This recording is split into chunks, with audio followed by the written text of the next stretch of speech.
ងារវាពិបាកអញ្ចឹងហើយព្រោះបើយើងចង់បានអ្វីដែលមានតម្លៃយើងត្រូវតែឆ្លងកាត់ការលំបាកពេលខ្លះយើងធ្វើការហត់នឿយមានសម្ពាធមានបញ្ហាច្រើនហើយអាចមានអារម្មណ៍ថាចង់បោះបង់ប៉ុន្តែសូមចាំថាគ្មានជោគជ័យណាមួយកើតឡើងដោយងាយស្រួលទេកុំគិតថាការលំបាកមានន័យថាយើងមិនអាចធ្វើបានផ្ទុយទៅវិញវាអាចជាឱកាសដែលបង្រៀនឲ្យយើងរឹងមាំមានបទពិសោធន៍និងចេះដោះស្រាយបញ្ហាបើថ្ងៃនេះយើងហត់ក៏សម្រាកបានប៉ុន្តែកុំបោះបង់ព្រោះមនុស្សដែលអាចឈានទៅមុខ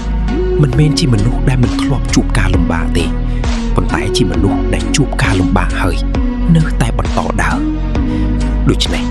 បើការងាររបស់អ្នកកំពុងពិបាកសូមកុំអស់សង្ឃឹមធ្វើមួយជំហានម្ដងហើយជឿថាការខិតខំប្រឹងប្រែងរបស់អ្នកថ្ងៃនេះនឹងក្លាយជាលទ្ធផលដ៏មានតម្លៃនៅថ្ងៃ